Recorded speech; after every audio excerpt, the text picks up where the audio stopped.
Okay, guys, we are back. We're gonna put a little bit of structure in the toe here. Not a ton, because I don't want it to be a really rugged boot, but enough to keep it from being floppy. So I'm gonna take out all these nails around the toe section that have been lasting. And before this, I didn't film it, but I put a piece of paper over the toe section right here to go right up to that cap toe line, like where the stitches start. I wanted to just get just this section I cut out a piece of horse rump that I had. It's like a 5 ounce or 6 ounce horse rump. This, very thick. It's vegetarian leather. It's really rigid, and it'll be good for a toe puff. But it's gonna not add a lot of volume to the toe, especially because I skived it down a lot. We'll see. I may have done it too much. It may be too thin to really offer any decent structure on the toe, but we'll find out. Anyway, so I skived down all the edges, so like every edge of it tapers off, so that it'll easily form around this toe. And I know most people make it longer so it can come over here and it can last underneath the insole and get trapped in there once you do the stitch down. But my toe is so thick already with the 2 layers from the cap toe, from doing this cap toe with an actual cap over the toe instead of just connecting the pieces, that it would be really hard to pull down. It's gonna be hard to pull down both those pieces underneath the toe and not leave any marks. So I'm just going to be making the puff go to the very edge and hoping that it'll just stay in place because it'll be trapped in there and not have a problem with that. I guess only time will tell if that's actually gonna be a problem. I don't see why it would, but you never know. I mean, there's a reason people do certain things. And I might find out why that reason is later. But anyway, I'm just taking these nails out now so I can get access to between these 2 layers. If you didn't do like a cap toe or a true cap toe, this is where you're gonna need a liner in your boot, because you're gonna trap it between the liner and the outer leather, this puff.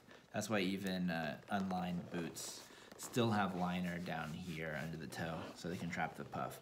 I'm gonna pull out a few extra nails past where we're going, just because I want to be able to really pull this up and get inside them guts. See, under here, so like this layer is staying down and the cap toe is pulling back, and we're gonna slide it in here. And the thing is, I've been soaking the puff in this slurry of wallpaper paste. It's wheat-based wallpaper paste I bought on Amazon for $5 or $7 or something, and I did like a full coffee scoop.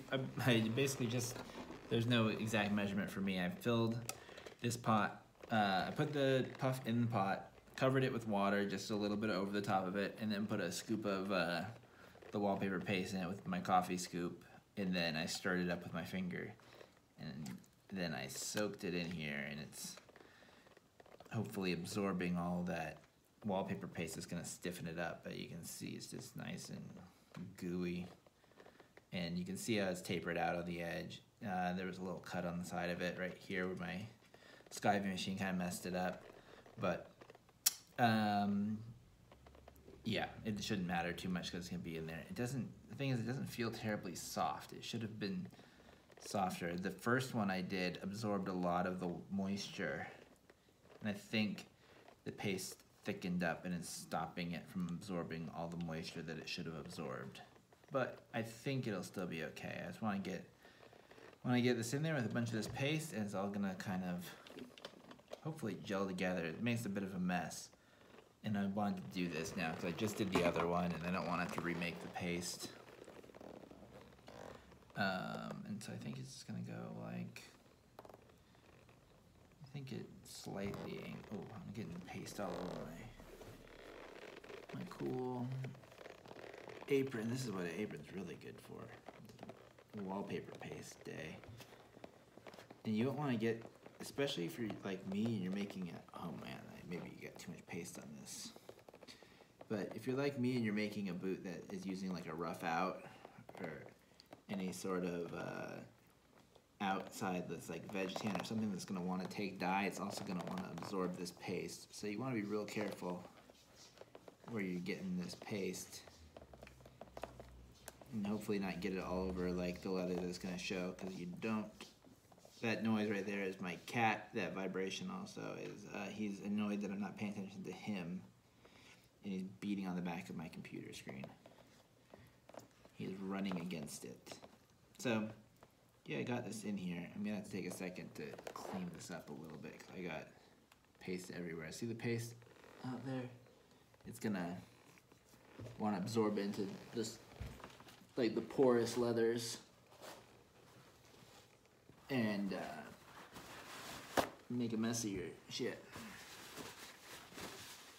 And get some of this off of me so I don't make a further mess. I don't really care if it stains my apron, but I do care if I have it everywhere, getting onto things.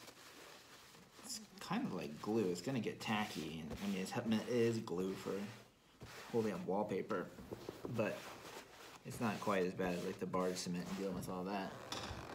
But yeah, it's kind of the same thing. You want to deal with it in a careful touch. And I mean, I think if you got this on your boot right now, I think you'd be able to wipe it off as long as you were a little bit, you know, just diligent about getting to it pretty quickly. I don't think it would absorb that quickly. But I also don't know, because I haven't got a ton of it on my boot. Try to get out some of this excess. It's gonna get, really gonna get in here. Really gonna get in here. Oh yeah, see, I just smudged some on there. This leather's tough enough. I guess it all depends on the kind of leather too. Like some veg tan leathers are really gonna absorb this up real quickly, I think. This rough out has actually a pretty rugged finish. I think it's gonna be easy to clean up. And then, so yeah, you want to get it, and then there's a little, kind of like a bump right there. I like to, if you see any kind of bumps, you can kind of flatten them out a little bit. I probably shouldn't use my flat hammer, but I'm in the thick of it, and I don't know where my flat hammer is, so I'm just gonna use my lasting hammer. So right now I'm just kind of working it down in there, just so, to try to make it lay flat, make sure everything is all good. There's a little bit of a smudge there. This is getting a little smudgy. My hands are a little smudgy too, and drip came out. Oh man. Really, I mean, not to be vulgar, but definitely to be vulgar, it looks a lot like a load of semen.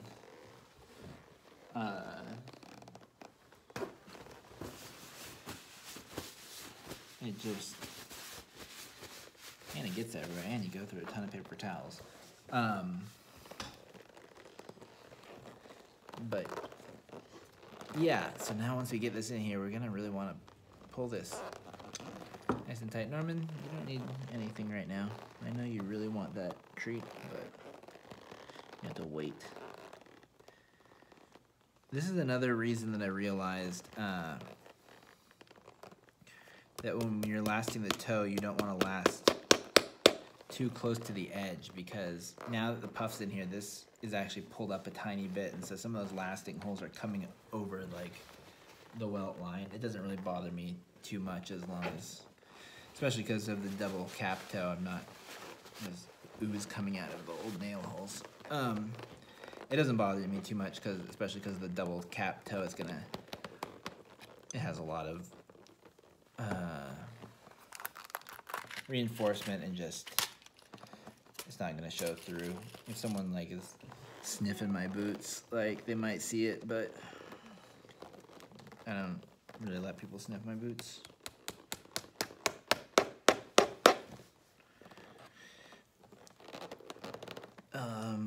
But yeah, if you're making boots to be sniffed, then just be careful.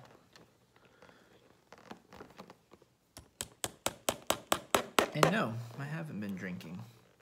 I drank a lot of Lefroy yesterday. Got into some quarter cask. Had some friends over. Played some Mario Kart, N64 Mario Kart. Drank some quarter cask. Good times were had. Taking it easy today, despite the fact that it's Saturday evening and I'm at home by myself making shoes, which honestly to me is perfectly fine. You want to pull these layers a little separate too, just so if you're only pulling them together, sometimes won't pull out all the slack. And like I said before, on this toe we're gonna be flexing it back out, so there's not a lot of concern about getting this perfectly lasted up here. We just want it to be nice and tight to so as this paste dries in the toe, and like even if you didn't have the paste is getting everywhere, even if you didn't have the whatchamacallit, the piece of leather, just the paste actually does a nice job at adding a bit of structure to the toe. On my first slipper, I didn't do any additional leather. I just roughed it up inside there with a rasp, pulled up the toe, roughed up the inside of the toe and the whatchamacallit, the lining with a rasp that I got at Home Depot at like some rasp kit that was another $10 or whatever. Everything costs a million things that cost $10. And I think it was for wood, but it worked. And then I just shoved as much of this paste in there as I could get. And once that was all in, I pulled it tight, relasted it back up, and it actually absorbs nicely and like gives your leather a little more additional flexibility. I want to make sure I didn't fuck this up. I think also this stuff could wipe off with water. This feels like it wouldn't be a problem getting a little wet and wiping it off. But I don't want to get it ha ha ha ha ha ha ha. Ding dong dang ding dong. That thumb is taking a beating during this lasting. What was I talking about? Oh yeah, rasped it up, filled it with wallpaper paste. Oh, that's great. It just pulled up right there. Yeah, take a different approach to this.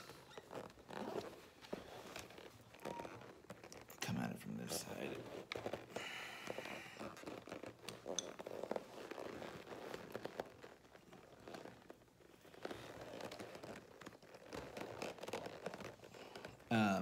Fill it up with wallpaper paste, and then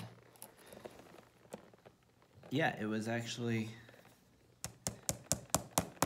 decently structured. It wasn't like stiff, it wasn't like a full puff, but it kept its shape, and it was nice because I was making a slipper and I didn't want to have a full puff that was gonna like make it look more like a shoe. Like it's a little bit collapsible, but yeah, I dug it. It is not a bad way to go, which is why I'm not terribly concerned about how thick this leather is. Because obviously I'm not like making steel-toed boots here.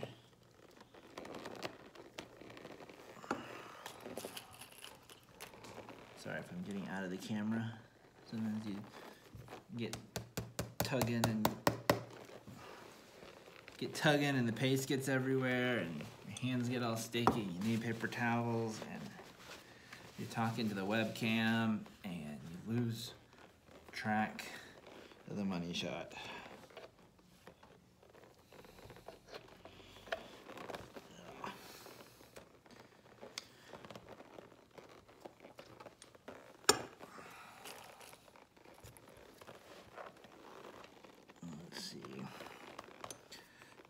One thing I do not like about this particular I didn't hit my finger at all. Maybe once, but not bad when I was off camera. Now I'm on camera. I cannot stop just destroying my thumb. Anyway, one of the things I don't like about this last is that for some reason the tip of the toe has a little metal plate, and it makes it difficult when I'm like hammering shit in there.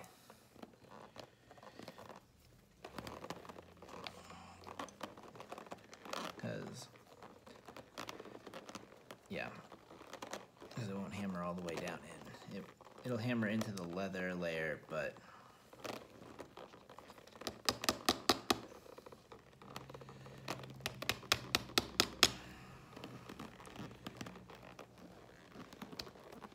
let's see if I can get this flattened out a little bit. Let's see if I can nail this in a little further. I would like this to be, I feel like the other one went just a tiny bit easier. That's a little concerning to me. It might mean I got the leather thicknesses a little off.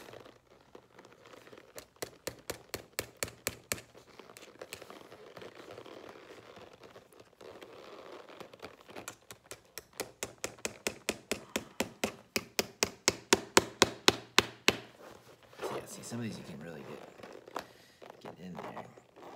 Get up in them nail holes. Nail them down very effectively. There's also another fine example of what I was saying earlier about don't trim off too much when you're doing stuff, because now you may notice I don't have a, ow, that one got me with that, right in the knuckle. I don't have a ton of excess leather up here for when it comes to actually stitching it down. Like, it's actually a little bit scary, like how little leather there is on the toe. It should be fine. I have enough, but it's really close to have just not even been able to do this at all. It would have been the end of this project. I would have rage quit for sure on this pair if I had trimmed off any more leather.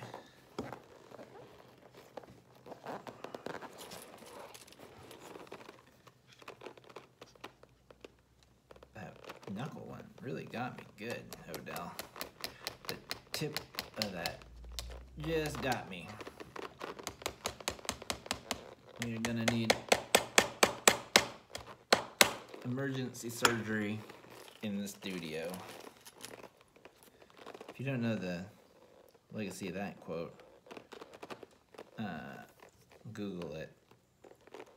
Google emergency surgery in the studio. It's a very good video.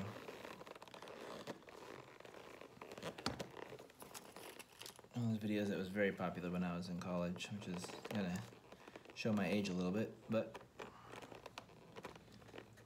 what do I care?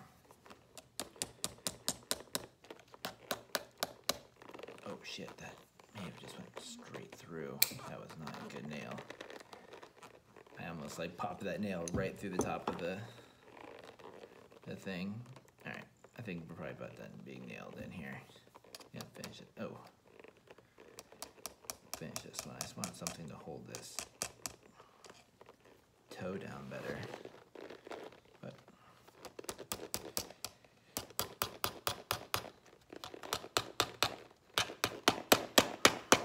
you know, in retrospect, it may have been a good idea to use some of this wallpaper paste on the heel as well when I was putting that heel counter in to really secure that in there, and I didn't. Maybe next time I'll do that. It might be a good idea, I think. Just kind of flattening this out a little bit, make it really tight on this toe. Kind of work it with your hands a little bit. I think, you know, the boot stayed relatively clean. Yeah, So I'm gonna let this dry for a bit, and then the next thing I think we gotta do is we're gonna come back out here on the back and we're gonna peg down this whole, we're gonna trim this all out and peg it all down. And then after that, we do the very important step. I'm saying this now because if I mess this up, I'm gonna fucking flip. You gotta take these, I left the nails up high enough so I'll remember, but you gotta take these nails out before you put the shank in and fill this up and close it up. Because if you put your midsole on and you forgot to take these nails out, you're never getting the shoe off the last. It's just stuck to the last. And you have to just, you'll have this beautiful shoe, you'll get all the way to the end, you'll try to pull the thing out to be done, and it won't come out, and you have to tear your whole shoe apart. And then, I'm sure it's happened to plenty of people, I'm sure it's so infuriating. But mine are sticking out enough that I'm not terribly worried about forgetting that. But doesn't mean I can't. So yeah, this one has a puff in it. This one has a puff in it. They both look pretty good. They look pretty similar. You can definitely tell the difference on having a puff versus not. It introduces a little bit of